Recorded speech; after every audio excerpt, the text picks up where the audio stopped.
am live from a Hilton, not to brag. It's like $60 a night somehow. Omaha is beautiful when it comes to prices. I'm going to say this about the beautiful city of Omaha. There's a few really good things about it. And that's where I am right now. I just performed at the Omaha Funny Bone, opening for the very funny and the very kind Ryan Sickler. And tomorrow I am doing a show at the University of Nebraska in Lincoln, Nebraska, which I'm going to be honest with you folks, I don't know how it's going to go. It could go one of two ways. It could be really fun. It could be a bunch of kids who are very comedy savvy.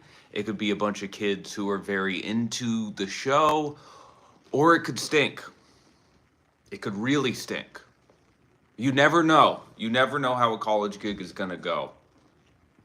I mean, I've never really done one. I have performed in front of college-age kids, but I have never performed in front of a whole college.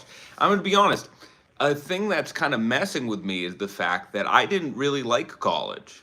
So hopefully the kids there will also not really like college that much, because college sucked for me.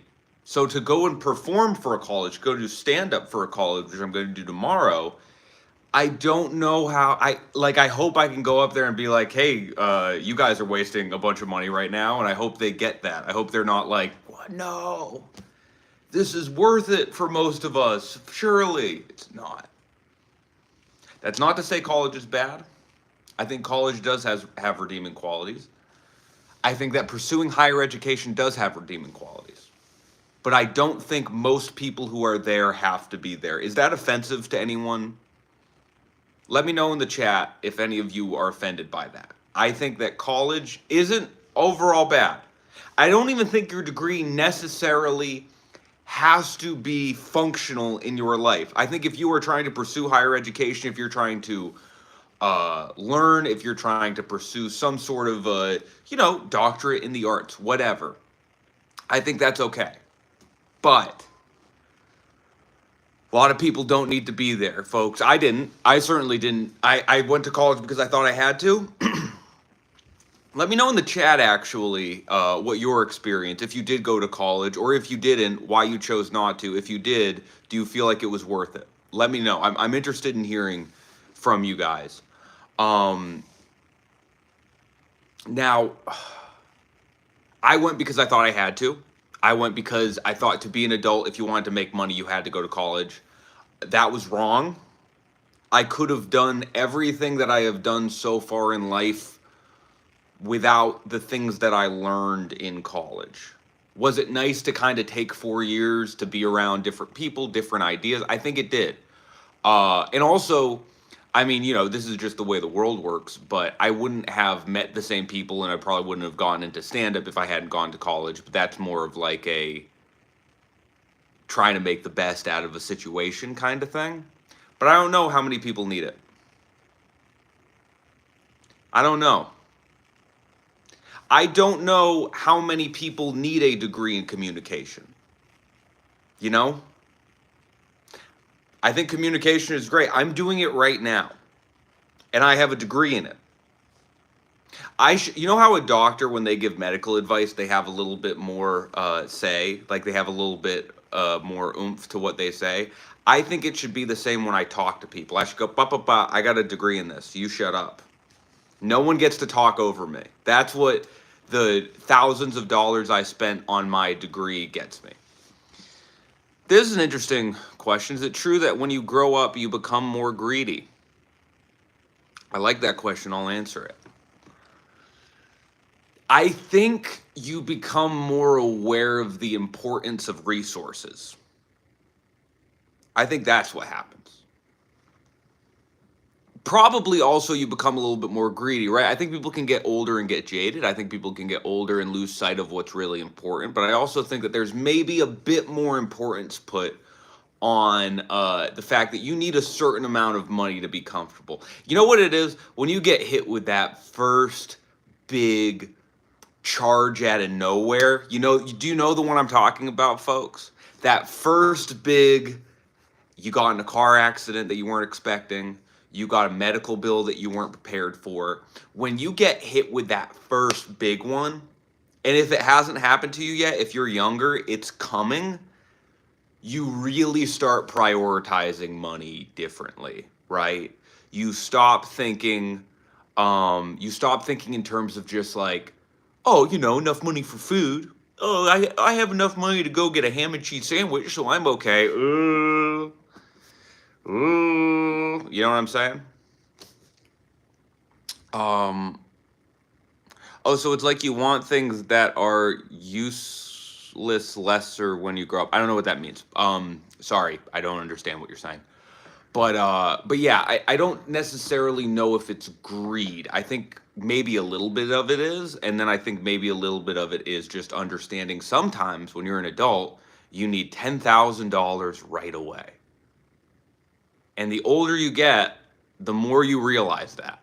And that's something they don't tell you in high school. Like I know that there's a lot of things in high school they don't teach you that maybe they shouldn't have to, right? A lot of people complain like they don't teach you how to balance a checkbook in high school. Let me tell you something. I think I've used algebra and geometry more than I've had to balance a checkbook in my adult life. That just kind of turned out to not be an issue. You kind of just don't need a checkbook. Some things just kind of go away. But happy Easter, Nat. But I will say this. I do wish they told me in high school, when you're an adult, sometimes you are just going to need $10,000. Sucks. Don't like it. I don't like that fact of being an adult. But that's what it is. But yeah, I'm going to perform at a college. I'm going to do 45 minutes of stand-up. I read the deal, which I should have done before. I'm really bad at reading. Listen, folks, I didn't get into stand-up comedy because I'm good at reading contracts. I got into stand-up comedy because I want to be around the drunkest psychopaths who ever lived. That's what I got into it. Okay? But I read the deal. I have to do 45 minutes in front of all college students, I believe. I don't think there will be any parents there, which is not good for me. I'm so much more comfortable performing in front of parents, folks. I can do an hour in front of a middle-aged crowd, no problem. They've experienced life. They have more reference points for what I'm talking about, right? Like I'm 29. But I would much rather perform stand-up in front of someone who's 15 years older than me instead of 15 years younger than me. Do you know what I'm saying? Tommy, hold that thought. I'll talk to you about that. I think that'll be an interesting thing to speak about. God,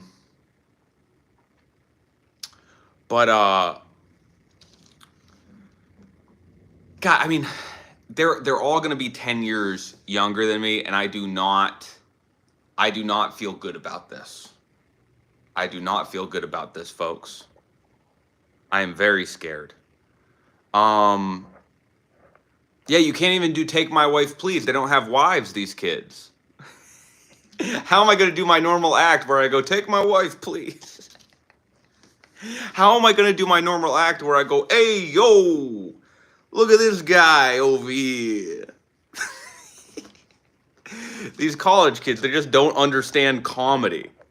You know what I'm saying? But Tommy just said, I'm going to answer Tommy's question here. Hey, amazingly enough, I'm working on doing a stand-up routine for the first time in my life. That's great, Tommy. I hope you're having fun.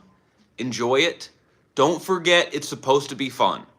When you start feeling like it's not fun, take a break or find a way to make it fun. That's the only advice I will ever give. It should always be fun. Always have fun. Like, I'm talking about lamenting this college gig, which I'm doing kind of as a joke, but my goal and my job is to go up on stage and find a way to have fun. Now, will that sometimes be at the expense of the audience? Absolutely. Absolutely. Sometimes. If I might go up there and be like, hey, guys, Guys are wasting a lot of money to see me right now.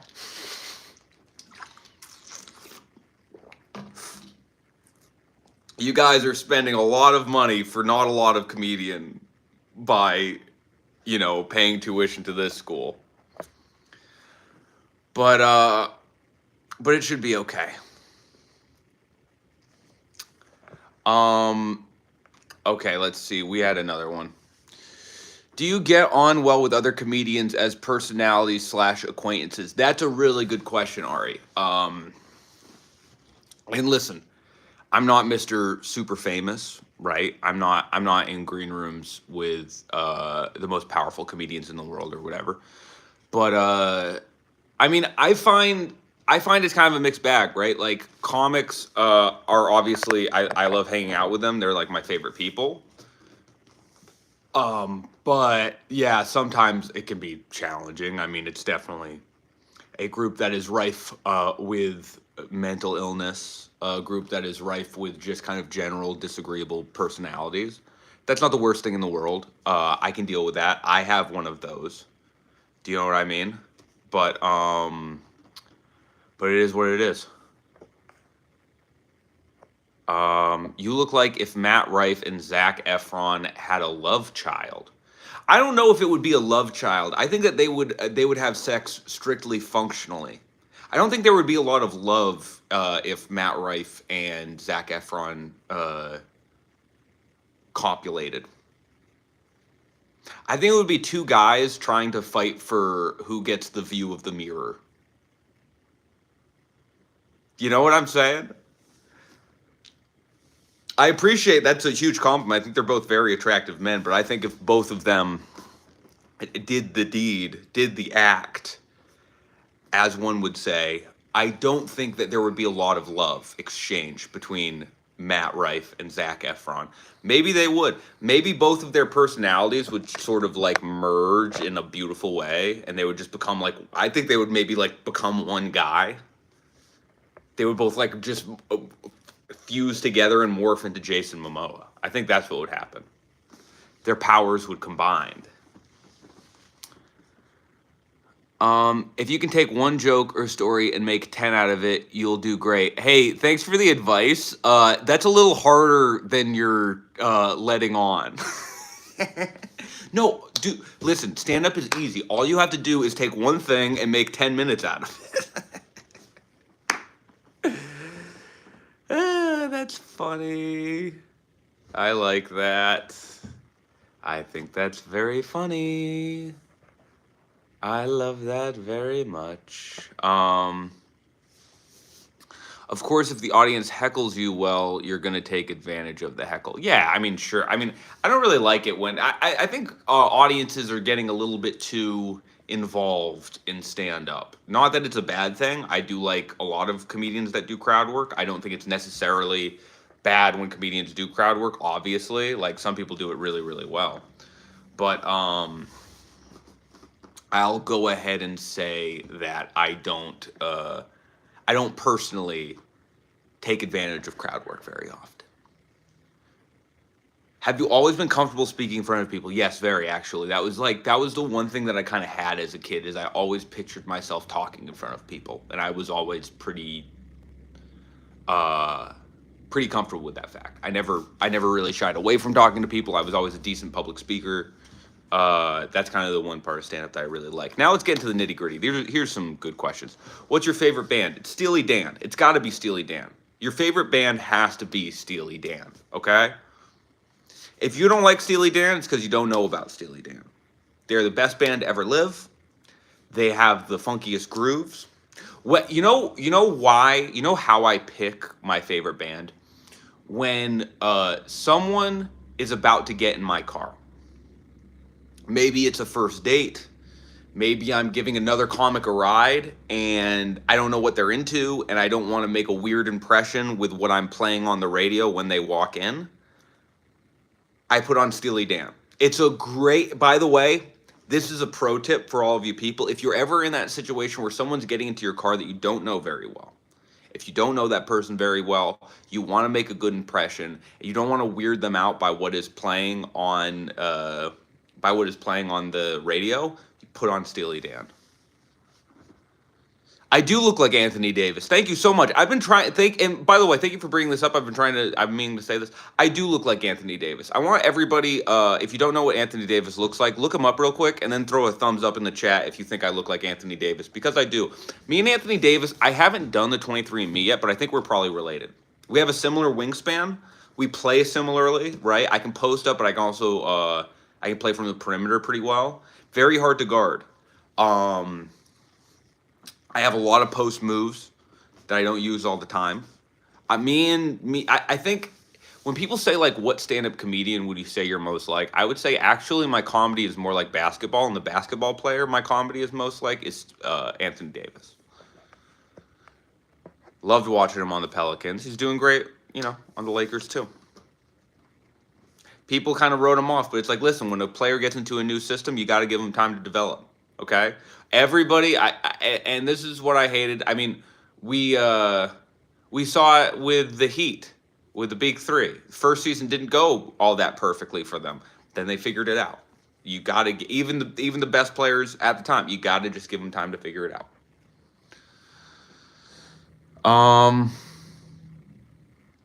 It's a rapper. If you don't, everyone knows who Lil Dicky is.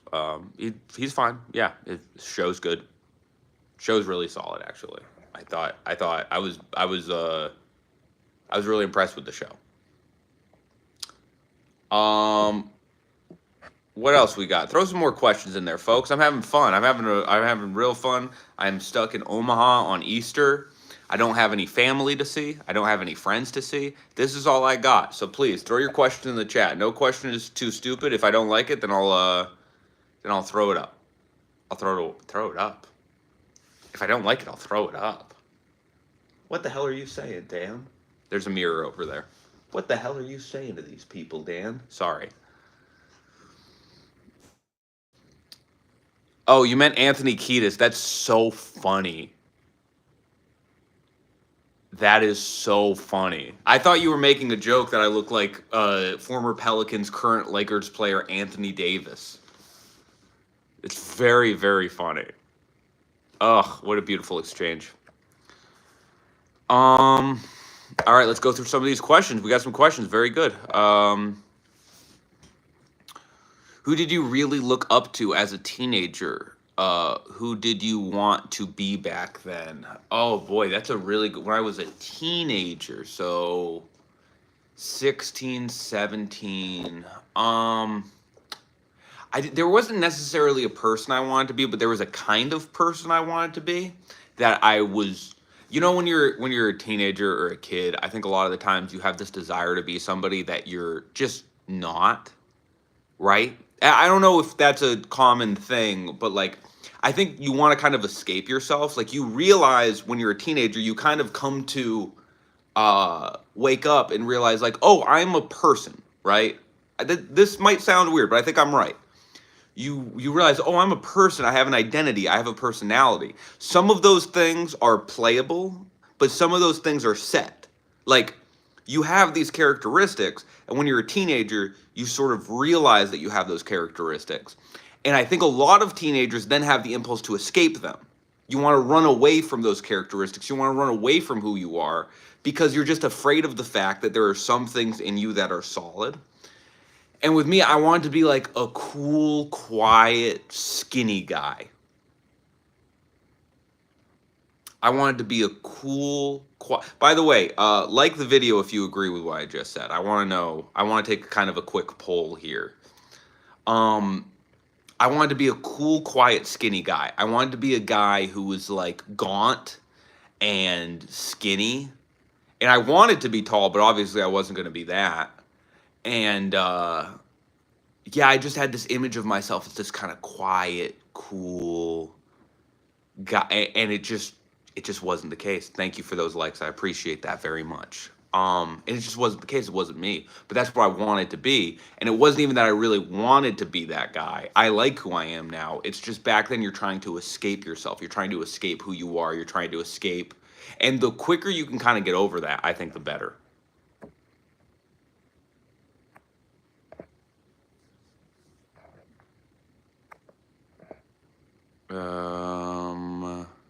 1 second.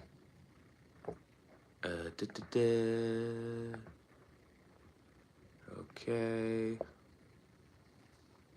What's your aspirations in the peak of your niche in comedy? That's interesting. When you say niche, what do you mean exactly? Um, I don't really know exactly what you mean by niche, but I do. I mean, I guess I don't really think about huge aspirations, right? Like, I don't. I mean, I guess they're aspirations, but they're not short term goals. Do you know what I'm saying? Like, they're like I want obviously to perform in theaters. I want obviously to be able to go to any city I want to. But right now the short-term goal is just to like get better at doing stand up, and I want to sell a few more tickets. Like it's little stuff. I'm pretty happy where I am right now. Like I'm in Omaha, Nebraska. Like I get to travel for stand up. It's sick. Dude, it's sick. Anyone who tells you it's not sick is dumb. Um, what are you good at cooking? Nothing. Very bad at cooking. Don't use my kitchen enough. It's pretty bleak. It's pretty bleak over there in my kitchen. Any more questions? We're done with the backlog of questions. So if anybody's got one, throw it out. I got time. I'm sitting, right? I got my dumbass water that I hate. I'm a bit of a water connoisseur. I'm a bit of a water sommelier, if you know what I'm saying. And this sucks. Whatever this is. Zen water. No thank you. No thank you. Dumb off-brand.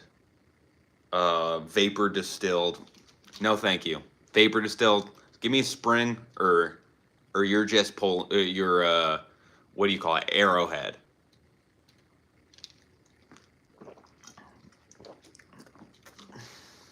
Mountain Valley. Now there's a water.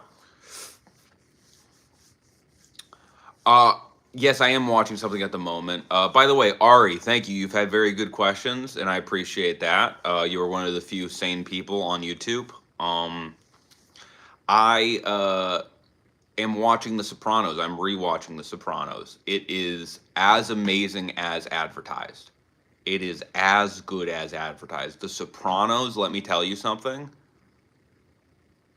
Whoa, that is, I mean, whoever was like involved in that, whoever was writing for that, it's nuts how good The Sopranos is.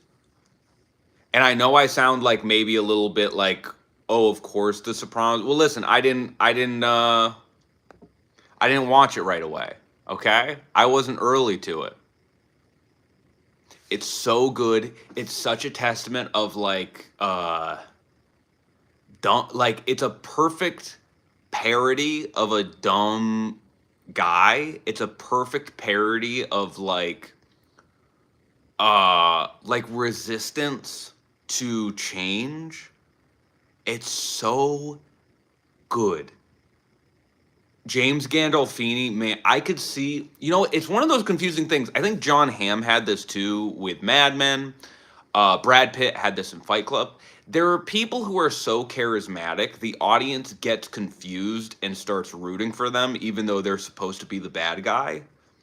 They gotta, I've said this before and people disagree with me. If you want people to root against a character, like people had that complaint with Mad Men where they're like, oh, everybody loves John Hamm in Mad Men, but he's supposed to be the bad guy. Well, you casted John Hamm. I don't think people understand how important personality is and how much we as creatures crave good personality, and we'll look at personality above almost all other characteristics. And you're casting the most charismatic dude in the world. Of course people are going to want to be like that. Like what? I mean, James Gandolfini, The Sopranos is still great. Gandolfini is evil. Like, I'm sorry, not James Gandolfini, but Tony Soprano, played by James Gandolfini, is like evil. But James Gandolfini is so likable. You're like, he's okay. He's fine. I mean, come on. Look at him. Look how cute he is. Any other questions? Throw them in the chat or hit me with a like, baby. Come on. Keep those likes coming. Send Papa Bear some likes. I see 7 right now. Can we bump it up to 10? Is that crazy? Is that too much? Am I being nuts right now? Put me in jail. Good luck. There's no cops in Omaha. They don't have police officers in Omaha. This is a lawless territory. This is not a place where there's jurisdiction. This is not a place where there are really like any laws at all. I mean, like there's a couple of laws. You can't spit on the street or they cane you. But that's about it. They just really don't like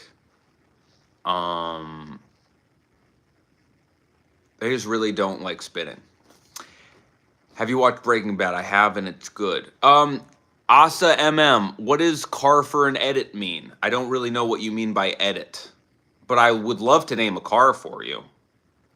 I just want to know what that means exactly.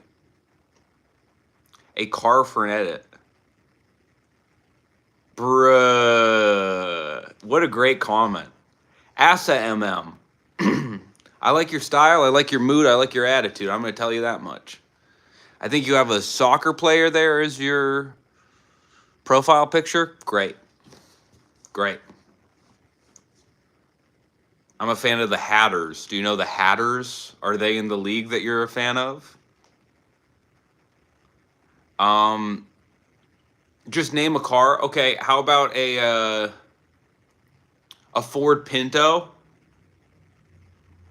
Do you know what I mean? Let me real quick. I think that's the car that I'm looking for. Let me see. A Ford Pinto. It's nice to have. Yeah, a Ford Pinto or a. No, even better, an AMC Gremlin. That's what I want. How about that? Is that a good one? A Ford Pinto or an AMC Gremlin. Either one of those. Have you seen an AMC Gremlin? Dude, they should bring back the Gremlin. A Gremlin is awesome. An AMC Gremlin. They had to, people who drove it, I think it's this car. It was either this or a Pinto, but I think it's a Gremlin.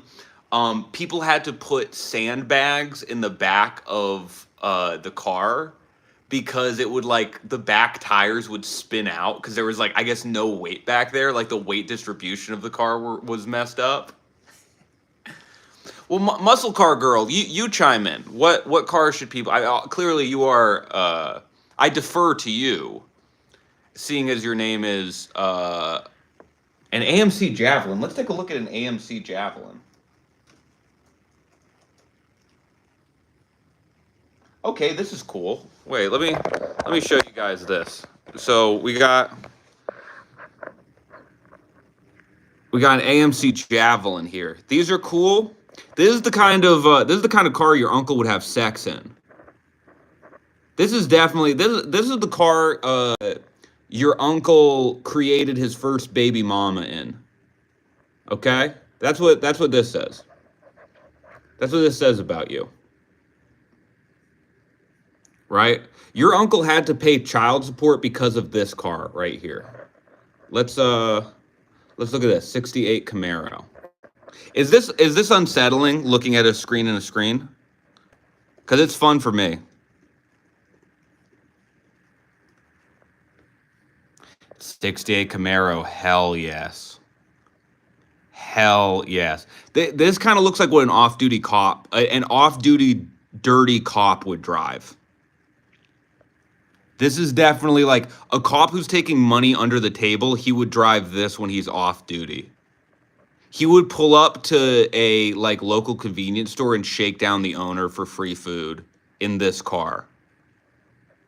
That this is exactly what he would drive. If you see, wait, let me see which, like, if you see this one pull up, you're about to have to pay some extortion money to a police officer.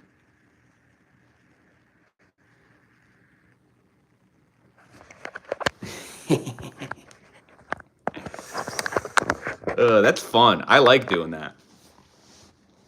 What kind of car do you drive, muscle car girl?